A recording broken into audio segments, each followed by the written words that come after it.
Yo soy padre del Valle, y esto es realidad prohibida. Hay lugares en México que no aparecen en los mapas turísticos. Están escondidos a plena vista. Pueblos de postal, con su iglesia, su kiosco, sus casas de teja roja. Pero si te detienes el tiempo suficiente, si aprendes a mirar más allá de la superficie, sientes que algo no está bien. Hay un silencio equivocado. Una tristeza en el aire que se pega a la ropa. Hoy vamos a viajar a uno de esos lugares. Un pueblo en la sierra de Michoacán, atrapado en un laberinto de sangre y costumbre. Una comunidad marcada por un secreto que se hereda de generación en generación. Un secreto que camina por sus calles. Que se sienta a la mesa en cada casa. Que se ve en los ojos de sus niños. Antes de seguir, te pido que te prepares. Lo que vas a escuchar es la crónica de una condena. No dictada por un juez, sino por la geografía, por la historia, por el miedo. Suscríbete. Únete a nosotros. Porque estas historias necesitan un eco. Necesitan un testigo. Necesitan que el olvido no se salga con la suya. Otra vez. Ahora, acompáñame al pueblo de La Enramada, donde la sangre no olvida. La enramada se derrama por la ladera de una montaña. El aire huele a pino y a tierra húmeda. Las calles son de piedra. Las casas, de adobe y madera. A primera vista, es un lugar hermoso. Tranquilo. Un refugio del ruido del mundo. Pero es una jaula. Una jaula genética. Aquí, casi todos se apellidan Mendoza, Vargas o Ríos. Los mismos 3 apellidos desde hace 400 años. Los rostros se parecen, los gestos se repiten, y la enfermedad también. La llaman el mal de la enramada, o la cosa, o en susurros, el castigo de Dios. Nadie usa su nombre científico. La mayoría ni lo conoce. Solo conocen sus efectos. Niños que nacen con los dedos pegados. Niños que tardan en caminar, y cuando lo hacen, se mueven con una danza extraña y desequilibrada. Niños con una mirada perdida, que no logran conectar con el mundo. Adolescentes que olvidan las palabras. Adultos que se apagan lentamente, sus mentes borrándose como un dibujo en la arena.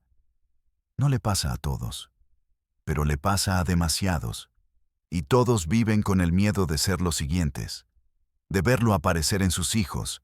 Es una lotería macabra, una ruleta rusa que se juega con cada embarazo.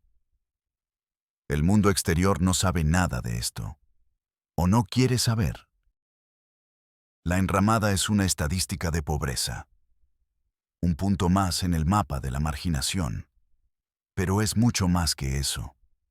Es un experimento genético involuntario, un callejón sin salida evolutivo. La historia de cómo se descubrió este secreto, de cómo se intentó romper el ciclo, es una historia de heroísmo y fracaso. De ciencia contra costumbre. De esperanza contra burocracia.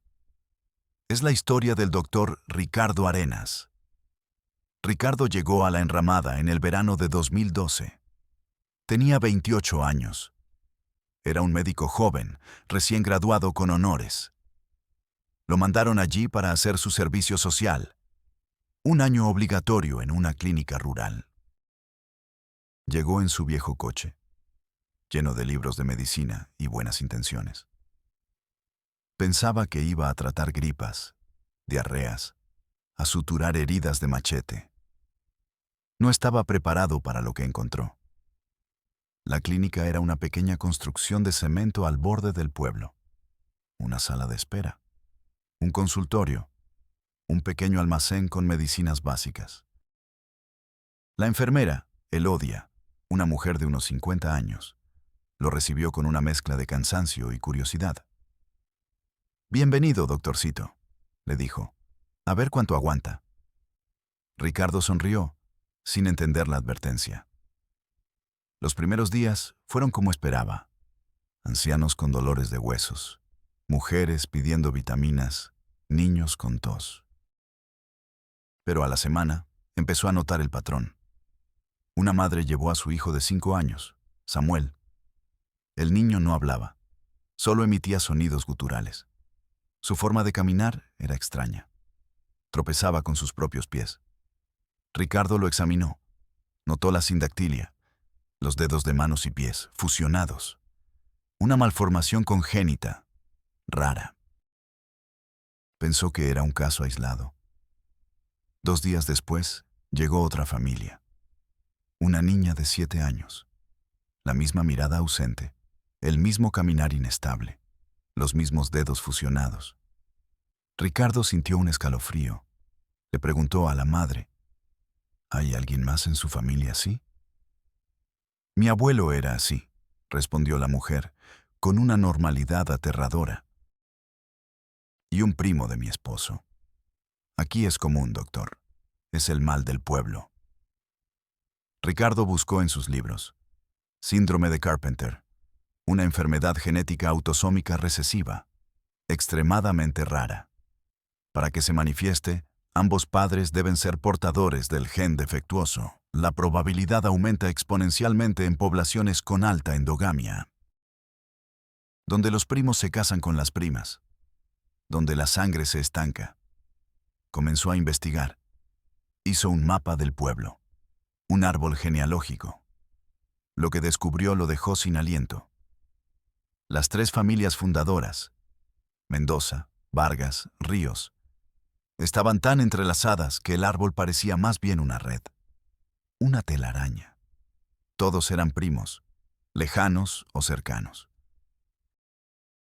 Todos compartían los mismos ancestros y el mismo gen defectuoso. Estaban atrapados. La primera vez que Ricardo entró en casa de los Mendoza fue como cruzar un umbral a otro tiempo. La casa olía a leña, a café y a enfermedad. Samuel, el niño de 5 años, estaba sentado en el suelo de tierra. Arrastraba un trozo de madera. Su madre, Elena, una mujer de 30 años que parecía de 50, lo miraba con una infinita resignación. «No aprende, doctor», le dijo. «Le hablo y es como si no me escuchara». Ricardo se arrodilló junto a Samuel. Intentó tomarle la mano. El niño se encogió. Soltó un quejido. Sus dedos fusionados eran como las raíces de un árbol extraño. Ricardo sacó su estetoscopio. El metal frío tocó la piel del niño. El corazón de Samuel latía rápido, irregular. Un pajarito asustado. Ricardo sintió el peso de la tragedia en esa pequeña habitación. No era solo pobreza.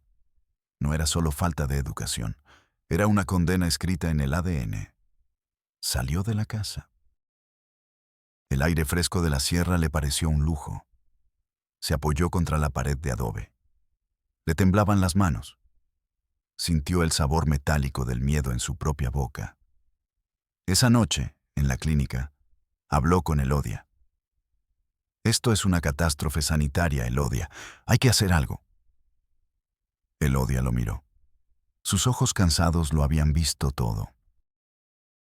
«Ya vinieron otros doctores antes que usted, doctorcito. Vienen, se asustan, escriben informes, y se van, y aquí todo sigue igual. Pero es que la gente no lo sabe. No saben que casarse entre parientes es lo que causa esto». Elodia soltó una risa amarga. Claro que lo saben, lo intuyen. Pero, ¿qué van a hacer? ¿Casarse con gente de fuera? Aquí la gente de fuera no es bienvenida. Nos quitaron la tierra una vez. No va a volver a pasar. Además, añadió, bajando la voz, aquí manda la costumbre. Y la costumbre dice que un Mendoza se casa con una Ríos y un Vargas con una Mendoza, para que la tierra no se divida, para que todo quede en familia. La costumbre. Una palabra que sonaba a sentencia de muerte. La enramada fue fundada a finales del siglo XVI. 4 familias españolas, huyendo de algo, nadie sabe de qué, se adentraron en la sierra. Encontraron un valle fértil, aislado, protegido. Decidieron quedarse, los Mendoza, los Vargas, los Ríos y los Soto hicieron un pacto. Esta tierra sería suya para siempre. No confiarían en nadie de fuera. Construyeron sus casas, su iglesia. Vivieron y murieron allí. Durante generaciones, el aislamiento fue su fortaleza. Se casaban entre ellos, primos con primas, tíos con sobrinas. Al principio, no pasó nada. Pero en su sangre, invisible, viajaba un pasajero. Un error de copia, un gen recesivo. Inofensivo mientras estuviera solo. Pero cuando dos portadores tenían hijos, la enfermedad despertaba. El primer caso documentado data de 1820. Un párroco escribió en el libro de bautismos: nació un infante varón de la familia Soto, con las manos y pies de bestia. Que Dios se apiade de su alma. El niño murió a los pocos meses. La familia Soto, avergonzada, abandonó el pueblo.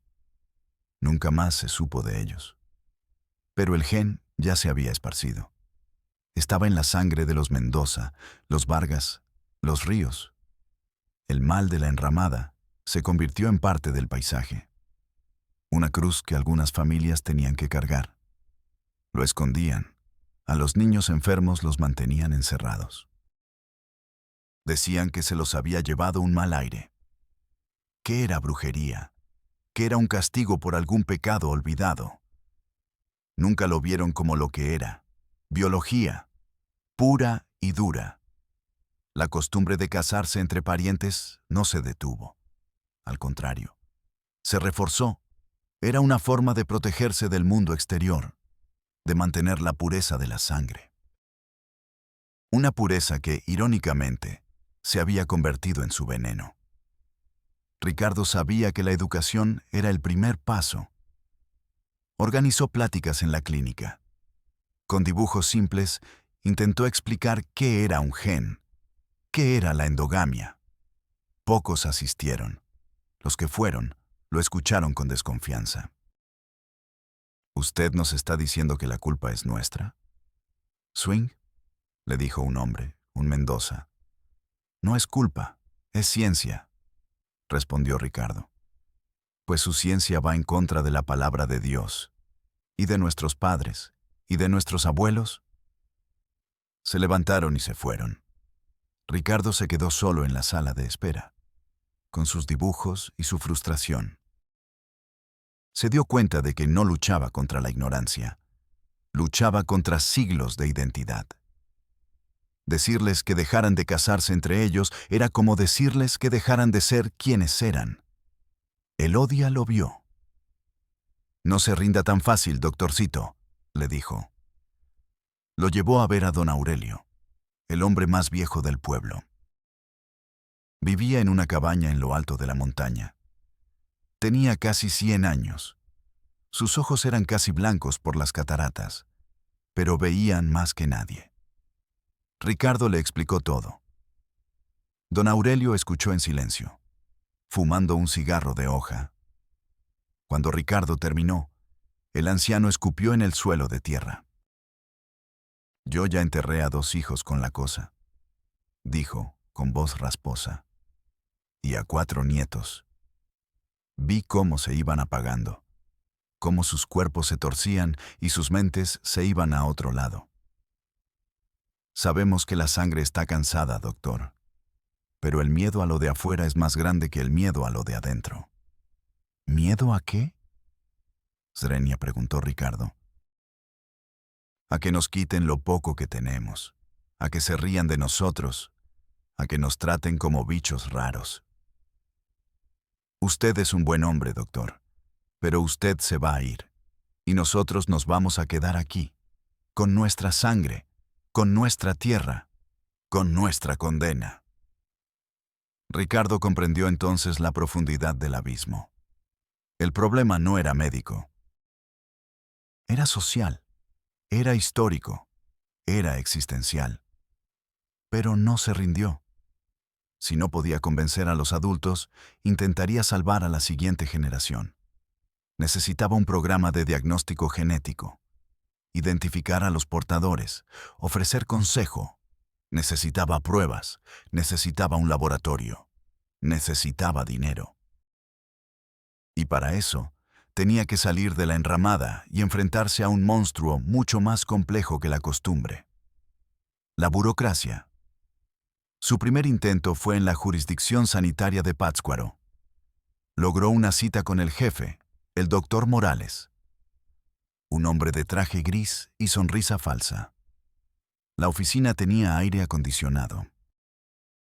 Contrastaba brutalmente con el calor polvoriento de la enramada. Ricardo expuso el caso. Mostró sus notas, sus árboles genealógicos, las fotos de los niños. El doctor Morales escuchaba con una atención profesional que era una forma de indiferencia. Cuando Ricardo terminó, Morales juntó las manos sobre su escritorio de caoba. Muy interesante, doctor Arenas. Un caso de libro, fascinante desde el punto de vista académico. No es académico, es una emergencia, dijo Ricardo, sintiendo que la rabia le subía por el cuello. Todo es relativo, colega. Tenemos brotes de dengue, escasez de vacunas, una epidemia de diabetes. Lo suyo es un problema localizado, crónico. Contenido. Contenido porque están aislados, pero están sufriendo. Morales suspiró. Mire, para montar un programa como el que usted sugiere, se necesita un presupuesto que no tenemos. Se necesitarían protocolos, permisos, años de papeleo. Le sugiero que escriba un artículo. Publíquelo en una revista médica. Quizás así consiga fondos de alguna universidad extranjera. Lo estaba descartando, convirtiendo la tragedia en un tema para un congreso. Ricardo se levantó. Gracias por su tiempo, doctor. Salió de la oficina. El aire acondicionado le había dejado la piel fría, pero por dentro ardía. No se detuvo. Viajó a Morelia, a la Secretaría de Salud del Estado. Fue más difícil conseguir una cita. Tuvo que esperar semanas. Finalmente, lo recibió un subsecretario. Un político joven, con un reloj caro y un apretón de manos flácido. El subsecretario ni siquiera miró las fotos. Hojeó el informe de Ricardo con aburrimiento. Doctor Arenas, dijo, mirando por la ventana hacia la catedral. Agradezco su celo profesional, pero tiene que entender el panorama completo. Michoacán tiene problemas muy serios. Problemas de seguridad, de imagen.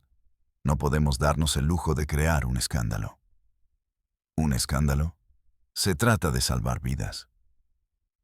El político sonrió. Una sonrisa que no llegó a sus ojos. Imagínese los titulares. Pueblo de Michoacán degenera por incesto. ¿Cree que eso ayudaría al turismo? ¿A la inversión? El señor gobernador está haciendo un gran esfuerzo por proyectar una imagen positiva del Estado. Lo que usted propone rema en contra de esa corriente. Le pido discreción, doctor. Por el bien de todos. El bien de todos. Una frase que significaba el bien de nuestras carreras políticas. Ricardo salió del Palacio de Gobierno. Se sentó en una banca de la plaza. Se sentía increíblemente pequeño, impotente. La maquinaria era demasiado grande. El sistema no estaba diseñado para solucionar problemas. Estaba diseñado para gestionarlos, para ocultarlos, para asegurarse de que no salpicaran a la gente importante. Regresó a la enramada esa noche. El coche se sentía como una celda. La carretera oscura, infinita. Al llegar, Elodia lo estaba esperando en la clínica. Vio su rostro. No tuvo que preguntar. Le cerraron la puerta en la cara, ¿verdad, doctorcito? Ricardo solo asintió. Así es este mundo, dijo ella, sirviéndole un café amargo. Los de arriba no ven a los de abajo. Y nosotros estamos más abajo que nadie. Ricardo se quedó en silencio. El café le quemaba la lengua, pero el sabor amargo no venía de la taza, venía de su alma. A pesar de los fracasos, Ricardo no abandonó. Usando su propio dinero, compró kits para tomar muestras de sangre. Las enviaba a un amigo que trabajaba en un laboratorio en la Ciudad de México. Poco a poco, empezó a confirmar científicamente lo que ya sabía. Identificó a las familias portadoras. Habló con las parejas jóvenes. Les explicó los riesgos. Algunos lo escucharon. Una pareja, un Vargas y una Ríos, decidieron no tener hijos. Fue una pequeña victoria, una grieta de luz en la oscuridad. Pero otros lo rechazaron. Una noche, un grupo de hombres lo esperó afuera de la clínica. Estaban borrachos, enojados. «Déjanos en paz, doctor de la ciudad. Zrenia», le gritaron. «No vengas a decirnos con quién nos podemos casar. Lárgate de nuestro pueblo». Lo empujaron. Ricardo cayó al suelo. No lo golpearon más, solo querían asustarlo. Lo lograron. Esa noche, por primera vez, pensó en renunciar, en hacer las maletas y volver a la ciudad. A un mundo donde las enfermedades tenían nombres claros y los problemas, soluciones lógicas. Se quedó mirando el techo de su pequeño cuarto. Pensó en Samuel, en su mirada vacía. Pensó en la pareja que había decidido no tener hijos y supo que no podía irse. No todavía. El año de su servicio social terminó. Le ofrecieron un puesto en un hospital de prestigio en Guadalajara. Lo rechazó. Pidió una extensión de su estancia en La Enramada. Le dijeron que era irregular, que no había presupuesto. «No necesito que me paguen», dijo. «Solo déjenme la clínica abierta». Se quedó. Su lucha se convirtió en su vida. Aprendió a navegar en la comunidad. Ganó la confianza de algunos, el odio de otros. Logró que un par de niños con problemas motores fueran aceptados en un centro de rehabilitación en Pátzcuaro. Les conseguía los medicamentos. Los llevaba y los traía en su propio coche. Cada pequeño logro era una batalla ganada. Pero la guerra estaba lejos de terminar. El golpe final vino de donde menos lo esperaba. La iglesia. El nuevo párroco del municipio, un hombre joven y dogmático, se enteró de su trabajo. Y en su sermón del domingo, lo condenó. «Hay un hombre de ciencia en estas tierras que pretende ser Dios», dijo desde el púlpito, «que les dice quién puede y quién no puede unirse en santo matrimonio. Eso es una abominación. La familia es sagrada. Los hijos son una bendición de Dios y debemos aceptarlos como Él nos los mande». Las palabras del sacerdote fueron como veneno. Consolidaron la resistencia en su contra. La gente que lo había apoyado, ahora le temía. Los padres de los niños que llevaba a rehabilitación dejaron de llevarlos. «Es la voluntad de Dios, doctor», le dijeron. Las puertas se le cerraron. Se convirtió, de nuevo, en un extraño. El sistema, en su versión religiosa, lo había derrotado. Ricardo Arenas se fue de La Enramada una mañana lluviosa de 2015. Después de 3 años, nadie fue a despedirlo. Mientras su coche se alejaba por el camino de lodo, vio a Samuel sentado en el porche de su casa. El niño lo miró, y por un instante, Ricardo creyó ver un destello de reconocimiento, de gratitud. O quizás solo fue un reflejo de la lluvia en sus ojos. Nunca lo sabrá. Hoy, La Enramada sigue allí, aislada, hermosa, maldita. El mal sigue caminando por sus calles. Los niños siguen naciendo con los dedos pegados. La costumbre sigue siendo más fuerte que la ciencia. El sistema sigue mirando para otro lado. ¿Fracasó Ricardo Arenas? Si medimos el éxito por los resultados, sí. fracasó. Pero quizás, solo quizás, su lucha no fue en vano. Quizás plantó una semilla de duda. Una pregunta en la mente de una madre joven. Una idea en el corazón de un adolescente. Quizás, dentro de una generación, o de dos, alguien recuerde al doctorcito loco que intentó cambiar el destino de su pueblo. Y quizás esa persona termine el trabajo. No hay finales felices en estas historias. Solo hay la cruda realidad. Y la débil, pero persistente, luz de la esperanza. La esperanza de que un día dejemos de ser un país que esconde a sus enfermos y abandona a sus héroes. Soy padre del Valle.